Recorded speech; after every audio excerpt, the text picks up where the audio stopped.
Guys, आज हम chapter revise करने वाले हैं सिक्योरिटी कॉन्ट्रैक्ट रेगुलेशन एक्ट 1956। जल्दी ये चैप्टर जो है वो हमारे स्टॉक एक्सचेंज को रिकॉग्नाइज बनाने के लिए है, उसके बारे में इसका प्रोसीजर दिया हुआ है।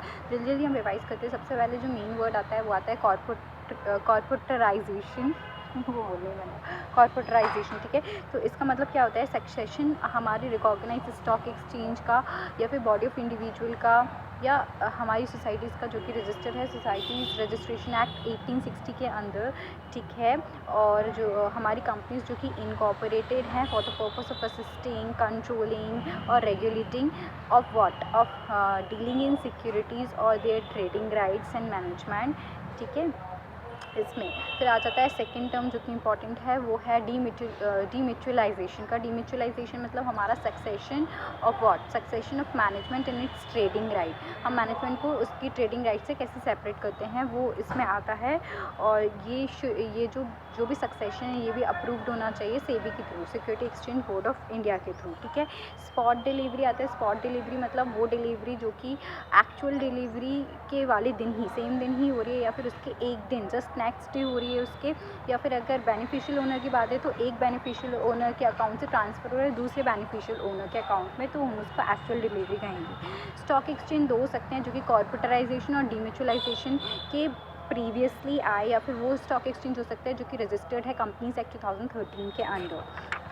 रिकॉग्नाइज स्टॉक एक्सचेंज जो कि सेंट्रल गवर्नमेंट या स्टेट गवर्नमेंट से रिकॉग्नाइज्ड होता है, ठीक है। सॉरी, ये तो गवर्नमेंट सिक्योरिटी हो जाएगा। रिकॉग्नाइज जो कि कंपनीज एक्ट के अंदर आता है, सेंट्रल गवर्नमेंट से रिकॉग्नाइज्ड है, ठीक है। डेरिवेटिव क्या हो सकते हैं, डेरिवेटिव कोई भी लोन हो सकता है या अनसिक्योर्ड रिस्क इंस्ट्रूमेंट हो सकता है जिस पे इंडेक्स ऑफ प्राइजेस या प्राइजेस पे हम डील कर सकते हैं, वो हो सकता है। एक कमोडिटी डेरिवेटिव होता है वो हो सकता है, या सच इंस्ट्रूमेंट जो कि सेंट्रल गवर्नमेंट ने बोले हुए हैं, ठीक है। अभी सबसे पहले आता है बात कि हम अपने स्टॉक एक्सचेंज को रिकॉग्नाइज कैसे बनवाएंगे, तो ये आता है सेक्शन 3 के अंदर। इस एक्ट के सेक्शन 3 के अंदर ये आता है कि हम रिकॉग्नाइज ऐसे बना सकते हैं कि हमें एक एप्लीकेशन तैयार करनी है, जो भी एप्लीकेशन है हम वो स्टॉक एक्सचेंज के पास लेके रिकॉग्नाइज बनाने के लिए तैयार करेंगे, ठीक है। तो यदि हम डिज़ायरस हैं, फर्स्ट स्टेप होता है, यदि हम डिज़ायरस हैं स्टॉक एक्सचेंज को रिकॉग्नाइज बनाने में, तो हम एप्लीकेशन लेके जाएंगे सेंट्रल गवर्नमेंट के पास along with the rules and the byelaws. Rules जो होंगे वो for the regulation and control होंगे, इस रेगुलेशन के अंदर के लिए होंगे, और जो बायलॉज होंगे वो जर्नल होंगे, मतलब ऑफिस बियर का अपॉइंटमेंट, उनका सस्पेंशन या फिर उनका सैलरी एक्सेट्रा जो होगा ये आ जाएगा, और उनके रूल्स इन पावर आ जाएंगे मेंबर्स के, है ना, ऑफिस बियरर के, गवर्निंग बॉडी कौन है, ये सब चीज़ें हम लेकर किसके पास जाएंगे, सीजी के पास। अगर सीजी सेटिस्फाई हो जाता है, एओए से आपका पूरा क्लॉज मिलता है, सीजी को लगता है कि हाँ आप पब्लिक इंटरेस्ट में काम कर रहे हो, या फिर जितने क्लॉजेस थे वो आप सेटिस्फाई कर रहे हो, या फर्दर रूल्स जो देंगे वो भी स्टॉक एक्सचेंज सेटिस्फाई करने तैयार है, तो वो क्या करेगा, कन्फर्मेशन दे देगा अपना। कौन दे देगा, सेंट्रल गवर्नमेंट कन्फर्मेशन दे देगा, और उसके बाद एक रिकॉग्निशन ग्रांट किया जाएगा जो कि official gazette of India plus official gazette of state में पब्लिश कर दिया जाएगा। यहाँ आपका स्टॉक एक्सचेंज रिकॉग्नाइज हो जाता है। अच्छा, विड्रॉल भी हो सकता है रिकॉग्निशन। विड्रॉल तब हो जाएगा रिकॉग्निशन यदि जो हमारी सेंट्रल गवर्नमेंट है उसको लगता है कि आप पब्लिक के इंटरेस्ट के ट्रेड में वर्क नहीं कर रहे हो, उसके खिलाफ कर रहे हो, तो वो आपको एक लेटर दे देगा और आपको अपॉर्चुनिटी ऑफ बीइंग हर्ड देगा कि आपका क्यों लगता है आपको कि नहीं होना चाहिए, वो रीज़न बताएगा कि हमको लगता है कि इस वजह से होना चाहिए, और फाइनली वो गैजेट में पब्लिश करके आपका विड्रॉल भी कर सकता है रिकॉग्निशन। अच्छा, पावर क्या होती है, सेंट्रल गवर्नमेंट की पावर होती है वो पीरियोडिकल रिटर्न मंगवा सकता है, डायरेक्ट इंक्वायरी कर सकता है, कोई भी रूल बना सकता है, उसको अमेंड करवा सकता है, आपसे कोई भी रूल कंप्लाई करवा सकता है, कुछ गलती हो जाती है तो ग्रांट कर सकता है इम्यूनिटी को, ठीक है। डायरेक्टर को कुछ भी इशू कर सकता है, डेलीगेट कर सकता है अपनी पावर को, रूल मेकिंग पावर को, ठीक है।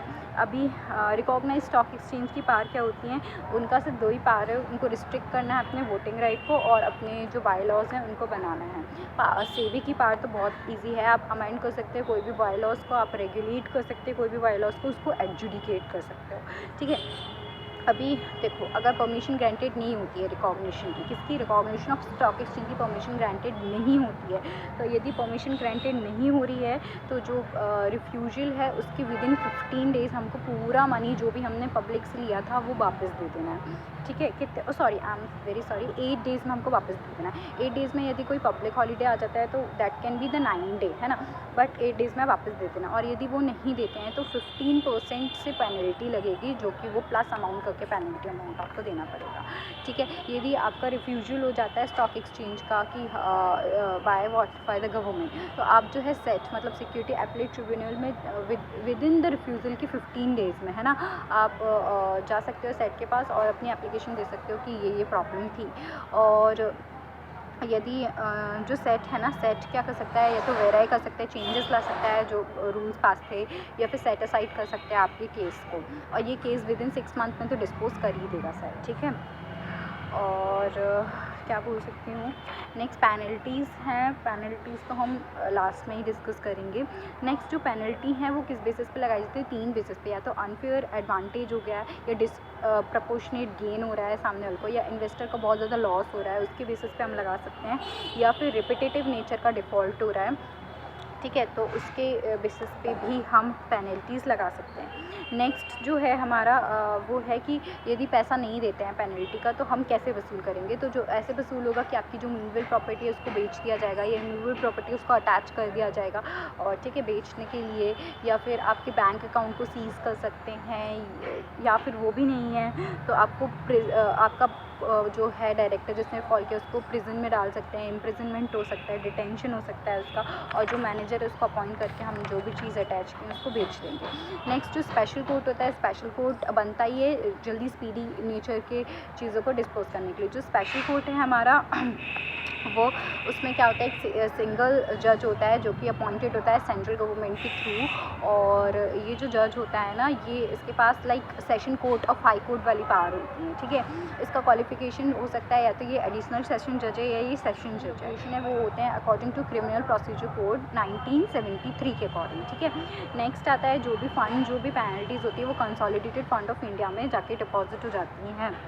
ठीक है, अभी नेक्स्ट जो टॉपिक इसमें दिया है, हाँ देखो कुछ केसेस में जो 15 डेज़ वाली थी ना हमारी सेट वाली वो जो थी वो कलेक्टिव इन्वेस्टमेंट स्कीम के अंडर कुछ दिन एक्सटेंड हो सकती हैं। यदि देखो किसी की ट्रांसफ़र हो रहा था लेकिन किसी की डेथ हो गई, अभी डेथ हो गई और ये केस डिस्प्यूटेड है और वो चल रहा है केस में उसका केस, तो ये बढ़ सकता है। या फिर ट्रांसफ़र डीड का लॉस हो गया है, गुम गई है कहीं, तो ये हो सकता है, या पोस्ट में डिले हो गई है, तो इन केस पे आपको एक्सटेंशन मिल सकता है 15 डेज़ के बियॉन्ड। नाउ नेक्स्ट चीज़ आती है कि हमको रिक्वायरमेंट क्या होती है अपनी स्टॉक एक्सचेंज को लिस्ट करवाने के लिए। तो रिक्वायरमेंट ये होती है कि जो हमारा सबसे पहले हमें हमारा MOA मेमोरेंडम ऑफ एसोसिएशन और आर्टिकल ऑफ एसोसिएशन बिल्कुल वैलिड होना चाहिए। इस चीज़ के लिए क्लॉज होना चाहिए उसमें कि हाँ आप इसमें रूल्स बना सकते हो। ठीक है, फिर ये जो एप्लीकेशन है उसके साथ बहुत सारे डॉक्यूमेंट्स आते हैं, जैसे आपका प्रॉस्पेक्टस जाएगा, आपके लास्ट 5 ईयर्स के ऑडिटेड बैलेंस शीट्स जाएंगी। ठीक है,